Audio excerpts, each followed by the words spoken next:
इस वीडियो में हम करेंगे कक्षा 7 का प्रश्नावली 12.1 का प्रश्न नंबर 1।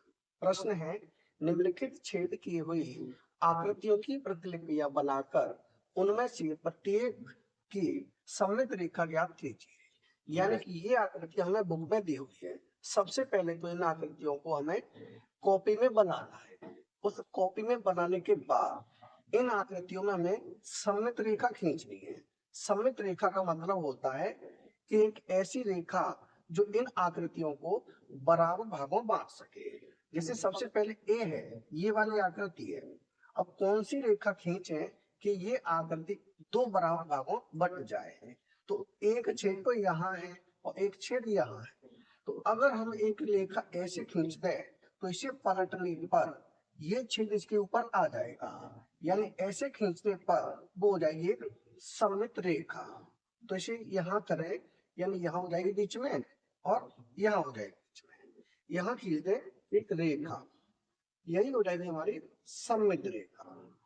इसे मिला देंगे, ऐसे करके ऐसे मिला देंगे, ये हो गई हमारी सममित रेखा। क्योंकि अब हम इस भाग को यहाँ से मोड़कर ऐसे पलटेंगे तो ये छेद इसके ऊपर आ जाएगा। बस हमें यही करना था, सममित रेखा खींच, और इसमें एक ही रेखा खींची जा सकती है। अब देखिए इसका बी भाग, बी में है एक छेद यहाँ पर है, एक यहाँ पर है। तो हमें रेखा खींचनी होगी ऐसे, क्योंकि इसे पलटने पर ये छेद इसके ऊपर आ जाएगा। तो यहाँ से हम ऐसे खींच दें, ऐसे रख के ये विकर्ण हो जाएगी। इसे मिला दें। बी आकृति के लिए ये हो जाएगी सममित रेखा। अब इसकी सी आकृति में देखें, सी आकृति में एक तो छेद यहाँ पर है, एक यहाँ पर है।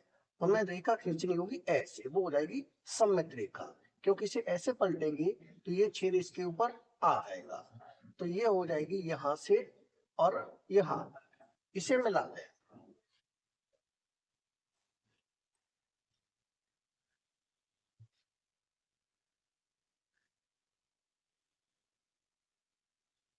इस आकृति के लिए ये वाली होगी सममित रेखा।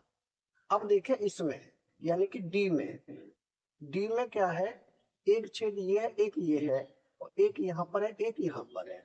तो मैं जो सममित रेखा है वो खींचनी होगी ऐसे, क्योंकि इसे ऐसे पलटेंगे तो ये वाला छेद इसके ऊपर आ जाएगा और ये वाला छेद इसके ऊपर आ जाएगा। यानी रेखा होगी यहाँ से और यहाँ तक। तो इसे खींच दें।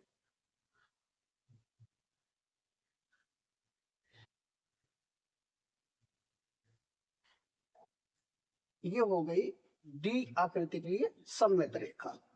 अब देखें ई आकृति, ई आकृति में क्या है, एक छेद यहाँ पर है, एक यहाँ पर है, एक ये है, एक ये है। तो एक लाइन तो हम ऐसे खींच सकते हैं, यानी एक सममित रेखा ऐसे खींच सकते हैं। इसे हम ऐसे पलटेंगे तो ये छेद इसके ऊपर आ जाएगा और ये छेद इसके ऊपर आ जाएगा। तो यहाँ करें बीच में, ये हो जाएगी। इसे ऐसे मिला दें।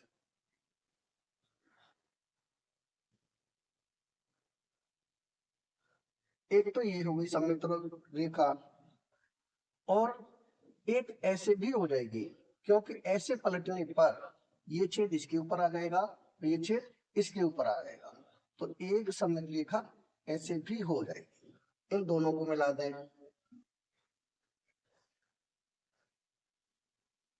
इन दोनों को मिला दें, यहां से यहां, ये भी होगी एक सममित रेखा। क्योंकि इसे अगर हम ऐसे पलटेंगे तो ये छेद इसके ऊपर आ जाएगा, ये छेद इसके ऊपर आ जाएगा। अब हम एक रेखा यानी सममित रेखा ऐसे भी खींच सकते हैं, क्योंकि ऐसे पलटेंगे तो ये छेद इसके ऊपर आ जाएगा और ये दोनों आधे आधे हो जाएगी। तो एक सममित रेखा ऐसे भी हो जाएगी, इसे भी खींच रहे हैं, ये हो जाएगी, ये हो जाएगी। और एक सममित रेखा ऐसे भी हो जाएगी, क्योंकि हम इसे ऐसे पलटेंगे तो ये छेद इसके ऊपर आ जाएगा, ये दोनों आधे आधे हो जाएंगे। इसे भी हम खींच देंगे सममित रेखा, ऐसे हो जाएगी। ये हो जाएगी, यानी कि इसमें 4 सममित रेखा खिंच जाएगी। अब देखिए इसका एफ भाग, एफ में है एक छेद यहाँ पर है, एक यहाँ पर है और एक ये बीच में है, तो इसमें केवल एक ही सममित रेखा खिंचेगी, वो भी ऐसे, क्योंकि हम इसे ऐसे पलटेंगे तो ये छेद इसके ऊपर आ जाएगा। तो इसे ऐसे मिला दें, यानी कि बीच में यहाँ और ये यहाँ, ये हो जाएगी सममित रेखा। ये हो गई इस आकृति के लिए सममित रेखा।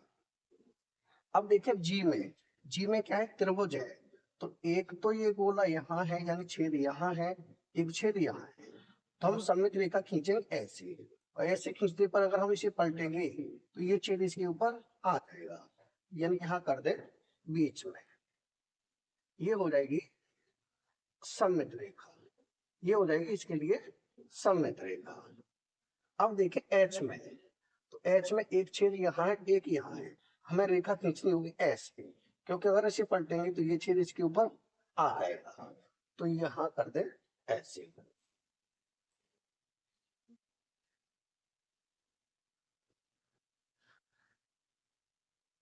ये हो गई सममित रेखा।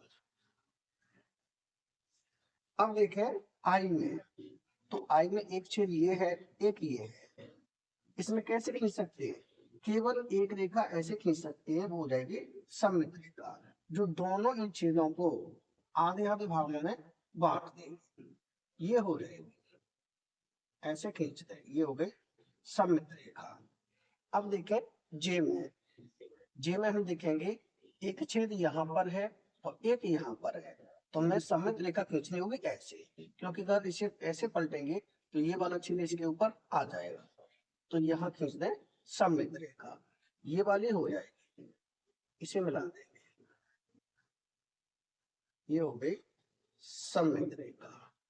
अब देखें के में, अब देखें के में, तो के की आकृति में एक छेद तो ये है, दूसरा ये है, तीसरा ये है, चौथा ये है, यानी कि 4 छेद है, तो इसमें सममित रेखा कैसे खींचेंगे, एक सममित रेखा तो ऐसे हो जाएगी, ये छेद और ये छेद दोनों आधे आधे बट जाएंगे, और इसको ऐसे पलटने पर ये वाला छेद इसके ऊपर आ जाएगा, तो एक सममित रेखा तो हम ऐसे खींच सकते हैं, इसे खींच दें, यानी ये हो जाएंगे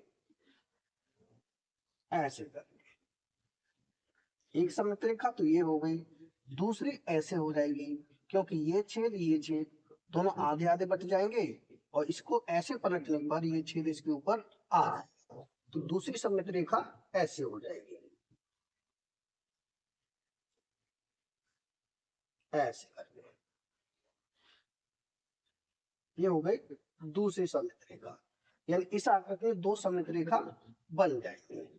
अब देखें एल वाली आकृति में, तो इस आकृति में एक छेद ये है, एक ये है और एक ये, 3 छेद है, तो इसमें सममित रेखा कैसे खींचेंगे, ऐसे खींच देंगे तो ये वाला छेद आधा आधा बट जाएगा, और इसको ऐसे पलटने पर ये छेद इसके ऊपर आ जाएगा, तो इसे ऐसे हम सममित रेखा खींच सकते हैं, ये हो जाएगी सममित रेखा, इसे ऐसे मिला दें।